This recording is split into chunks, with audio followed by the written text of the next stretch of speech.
Damn, talk about a disappointment. Two really funny people, Kevin Hart, Will Ferrell. I've seen these people be funny. I know they can be funny. And then you have this premise, which is a great premise. You could have done so much with this premise. I'm really, to the best of my memory, I don't think I've ever seen this premise in a comedy before. There's a lot you could do with this. The problem with this movie is it's just... It's not even that bad, it's just kind of... meh. It exists. If you see this movie, you won't have lost that much time of your life. But if you never see it, you won't regret it. I'm pretty sure he chuckled at some point in this movie, but I'm really racking my brain now trying to think of some point in this thing that made me laugh. And I can't. Okay, there is one point in this movie where Will Ferrell's giving a group of gangsters some financial advice, and that was kind of clever. Now, the great thing about an IRA is if you need the money for education or first home, motherfuckers can make withdrawal penalty-free. Man, I still don't get the difference between Roth and the traditional IRAs. What the fuck is wrong with you? The shit is pre-tax. That's about the extent you get out of this movie. It can be kind of clever, and there really should have been so much more. God, what can I say about this movie? Alison Brie's in it. She's hot.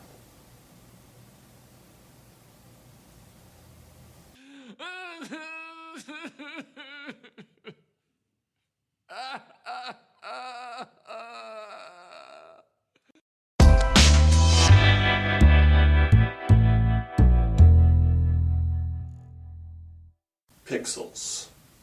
Pixels is getting shot on a lot this year, and to be honest, even though, yes, it's a bad movie, I will full on say it's a bad movie, I don't think it's quite as bad as people are making it out to be. There have definitely been worse Adam Sandler movies. There was a worse one this year, you saw it earlier in my list, but for some reason Pixels, it's just...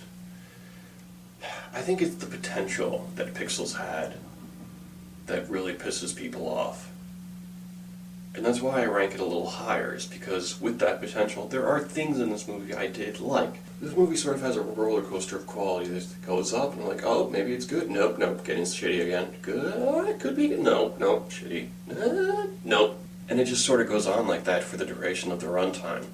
The plot is stupid. The plot is just, oh my god. I heard a few other people say this, and I think it's true. I think they were trying to go for some sort of Ghostbusters thing, but Ghostbusters almost had too much plot. They had a lot of thought put into this. This has no thought put into this. I mean, if you've seen the trailer, you're seeing the extent of the plot that you're going to get. They send this footage of these video games out into space. Aliens take it as a declaration of war and send video games as weapons down to Earth. Why are these aliens doing this? Why don't they just talk to us? Why are they choosing to send video games? Why do they give us trophies? None of these things get answers. And just...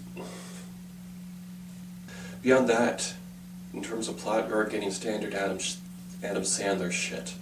This is your typical stuff. He's got some beautiful girl he's going after that he's going to end up with. He's playing just a completely insufferable asshole. I mean, I hear he's actually a really nice guy in real life. Everyone I've heard from who's met him in real life say he's just one of the nicest guys in Hollywood, but you really couldn't tell that from the roles he plays in his movies. No different here. He's a misogynist, an asshole, just an all-around douche. So someone designed these space bugs after an old out-of-print version of a video game from 30 years ago that nobody would know today? Does she really get to talk twice? She's not even at the grown-ups table. Oh yeah, and Kevin James is the president. So that happened. And Peter Dinklage in this movie. What the fuck? Some people say he's the best part of this movie. He's not. He's the best actor in this movie. It just happens that the character he's playing is a complete just watch. I don't want to pay no taxes, like forever, and no sales tax. If I want to buy some, for instance, gum, I want to flash me a card that says I saved the world. I don't have to pay no shitballs taxes on the gum. Yeah, that shit. What the hell are you doing, Dink? I couldn't stand him in this movie. I really couldn't. Anyway, though, the stuff I like in this movie, I mean, credit where credit's due, mad props to the effects team in this. They really bring these pixelated 2D things to life in a 3D way that looks really cool. The action scenes, I mean, they're not great action scenes, but I mean, my eyes were definitely on the screen at the time when they were happening. I wasn't bored when the action scenes were happening. And they bring these video games to life in some pretty cool ways. If you just rent this movie, or if it ever shows up on Netflix or something, and you just skip over all the Adam Sandler shtick and go straight to the video game stuff and just watch that and just turn it into like a 30-minute movie, you won't hate it, probably.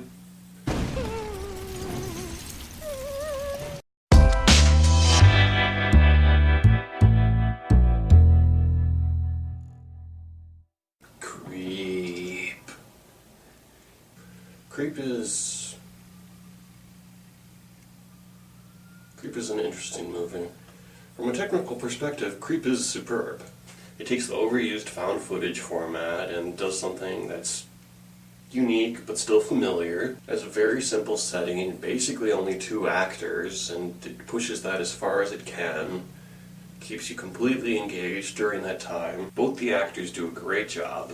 I mean, they're both believable. Now, but here is the $1 million question. Did I like the movie? No. I really didn't. It has a lot of the same issues that I had with 6 Years. It's very well put together, like all things considered. The people making this movie did a really good job. I'm very curious to see what they're going to do next. But this just wasn't a good movie for me. For me, that's the thing. Spoiler alert, this whole list is really just opinion-based. And Creep, I will admit, there are people who will like this movie. I've talked to some people who have seen this movie, they're like, yeah, I loved it. So, it is a good movie for certain people. It just wasn't a good movie for me.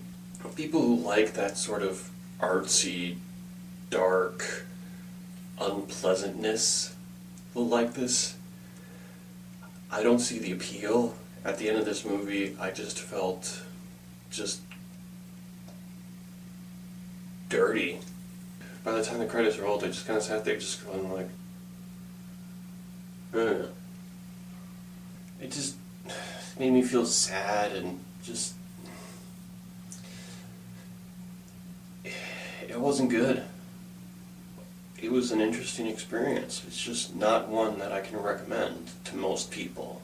Sort of a confusing review, I'll admit, but take it for what it's worth. Oh my god. Oh my god. This is gonna be a good day.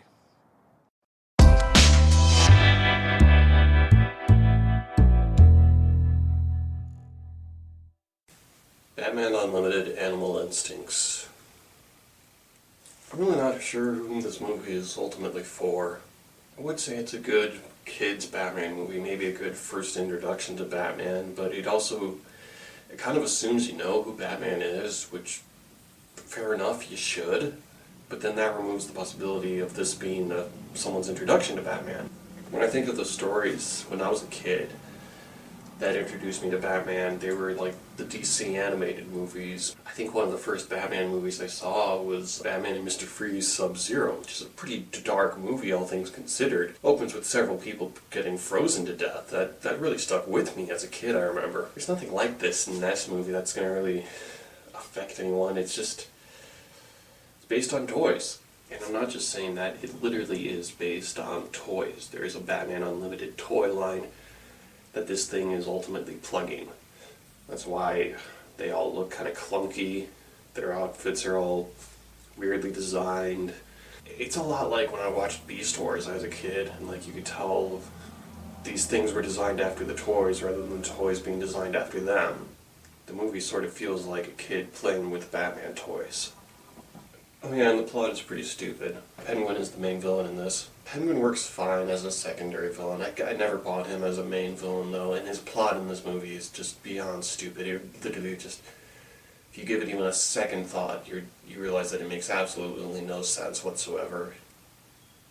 I'm gonna make this real short and simple because this movie is real short and simple. If you're a diehard Batman fan, and you really need to see everything Batman, it's okay. I can't call it terrible, I can't really call it good either, it's just, it happened. Oh, humanity. You never fail to disappoint me.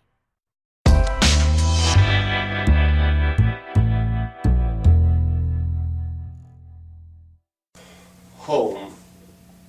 Home has things going for it. The animation is gorgeous, and I really like the design of this world that they've created. The Boov, this alien race that they have a very interesting technology. It's all bubble-based, I guess, but it does lead to some interesting looking stuff in here.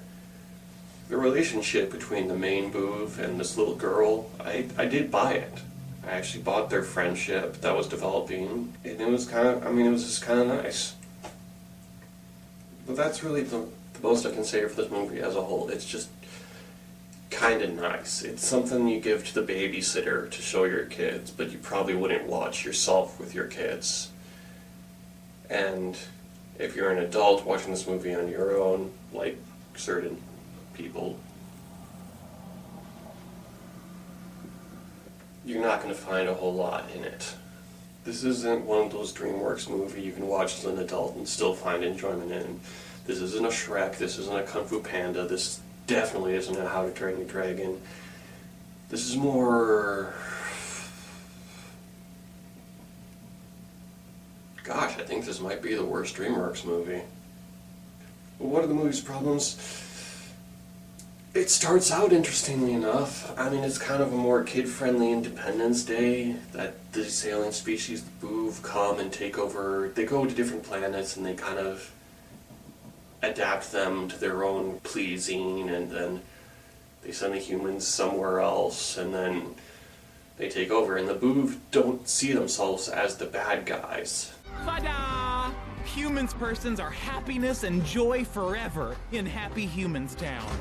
Welcome to your new home. What? No! New home? And rest of planet is for Boov. Win-win.